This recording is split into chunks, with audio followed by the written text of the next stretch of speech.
ኢትዮጵያን ጨምሮ 13 የአፍሪካ ሀገራት ያደረጉትን ስምምነት የተመለከተ ነበር። አሁን የኮንስትራክሽን ማዕድናት አልሚዎች የተገለገሉበትን ቦታ መልሰው ባለማልማታቸው ጉዳት እየደረሰ ነው መባሉን ደግሞ እንንገራችሁ።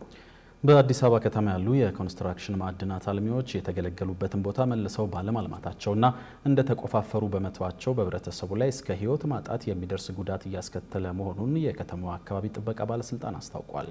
ለዚህም አልሚዎቹ ወደ ስራ ከመግባታቸው በፊት ለመልሶ ማልማት የሚያስይዙት ገንዘብ አናሳ መሆን ለችግሩ በዋነኝነት የሚነሳ ምክንያት መሆኑ ተገልጿል።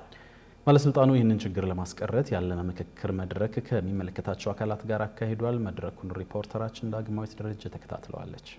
የኮንስትራክሽን ማዕድናት እንደ ሲሚንቶ፣ አሸዋ፣ ጠጠር፣ ማርብል ወይንም እብነበረድን የመሳሰሉ ለተለያዩ የመሰረተ ልማት ግንባታዎች በግብዓትነት የሚያገለግሉ የተፈጥሮ ሀብቶች ናቸው። የአዲስ አበባ ከተማ አስተዳደር አካባቢ ጥበቃ ባለስልጣን ደግሞ ከተሰጠው ስልጣንና ኃላፊነት አንዱ በከተማ አስተዳደሩ የሚገኙና እነዚህን ግብዓቶች የሚያመርቱ የኮንስትራክሽን ማዕድናት አልሚ ድርጅቶች ፈቃድ መስጠትና መቆጣጠር፣ ከዘርፉ የሚገኘውን የሮያሊቲ ክፍያ መሰብሰብና በማዕድን ቁፋሮ የተጎዱ ቦታዎች ወደ ቀድሞ ስነ ምህዳራቸው እንዲመለሱ መልሶ የማልማት ስራ እንዲሰራና ቦታዎቹ ለሌላ የከተማ ልማት ዝግጁ እንዲሆኑ የማስተዳደርና የመቆጣጠር ነው። በመሆኑም ባለስልጣኑ በግኝቱ የኮንስትራክሽን ማዕድናትን የሚያለሙ ድርጅቶችና ተቋማት ምርቶቹን ካወጡ በኋላ አካባቢውን መልሰው የማልማት ሁኔታቸው ቸልተኝነት የሚስተዋልበት በመሆኑ ይህንን ችግር ለመቅረፍ ከሚመለከታቸው የዘርፉ አካላት ጋር ውይይት አድርጓል። ውይይቱም የኮንስትራክሽን ማዕድናት አልሚ ተቋማት ቦታውን ለሚፈልጉት ዓላማ ከዋሉ በኋላ መልሰው ያለማልማትና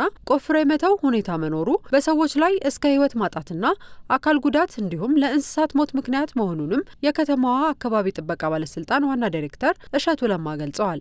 በአንድ በኩል ማዕድኑን እያለማን እያወጣን ለከተማችን እድገት እያደረግ ጉልህ አስተዋጽኦ እያመጣና እያበረከት፣ በሌላ በኩል ደግሞ ይሄ ተግባር በአንድም በሌላ መንገድ አሁንም ህብረተሰባችን እየጎዳ ነው።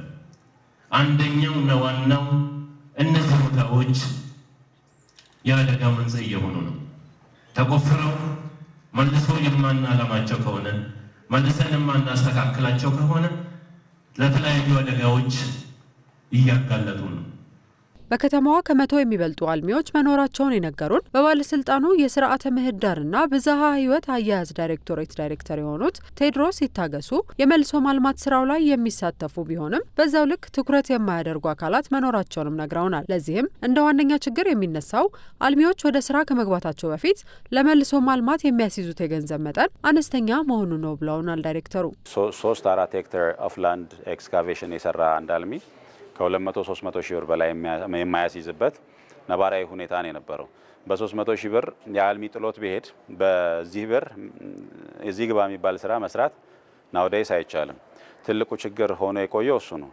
አንደኛ በቂ የሚባለውን ገንዘብ ማስያዝ ባለመቻሉ ሰው የመልሶ ማልማት ስራ ባልሰራ እንኳን የሚይዙብኝ እቺን ገንዘብ ነው የሚል ኔግሊጀንስ ውስጥ ይገባል ማለት ነው። ሰው ይሄንን ተቋሙ ቤዚክ ችግር ነው ብሎ በመረዳት የመልሶ ማልማት ስራዎች አፈጻጸም መመሪያ ማዘጋጀት አስፈላጊ ሆነ ማለት ነው። ስለዚህ እነዚህ ችግሮች ቤዚካሊ የሚያዘው ገንዘብ አናሳ መሆኑና ወቅቱን የዋጀ እንዲሆን ነገር ግን ደግሞ ሳይንቲፊክ እና አሳማኝ የሚሆንበትን አንድ አልሚ ጥሎት ቢሄድ ገንዘቡን አውጥተን መልሶ ማልማቱን እንድንሰራ የሚያስችል ዛሬ ላይ ቆመን የሚያስችል መመሪያ አዘጋጅተናል ማለት ነው። ባለስልጣኑ ህጉን በተከተለ መንገድ የመልሶ ማልማት ስራውን በማይተገብሩ አካላት ላይ እርምጃ የሚወስድበት ደንብና መመሪያ መኖሩን ዳይሬክተሩ ገልጸው ከገንዘብ ቅጣት ጀምሮ እስከ ፈቃድ መሰረዝ የሚደርሱ እርምጃዎች እንደሚወሰዱም ነግረውናል። አንደኛ ደረጃ ጥፋት የሚለው እንግዲህ ህግና ህጋዊ ስርዓትን ተከትለው የማይሰሩ አካላት እስከ ብር 500 ሺህ ብር እንደሚቀጡና ፎርዛት ማተር ከማይኒንግ ጋር ተያይዞ ከሆነ እንደሚወረስባቸው ያትታል ማለት ነው። ሁለተኛ ደረጃ ጥፋቶች የሚላቸው አስፈላጊ የሆኑ መረጃና ማስረጃዎችና ሌሎች ተቆጣጣሪ አካላት በሚሄዱበት ጊዜ አስፈላጊ የሆነ ኮላቦሬሽን ወይም ትብብር የማያደርጉ አካላትን የሚቀጣ ነው ማለት ነው። ሶስተኛ ደረጃ ጥፋት ደግሞ የሚለው ለምሳሌ ያንዳንዱ አልሚ በየ3 ወሩ ሪፖርት ማድረግ አለበት።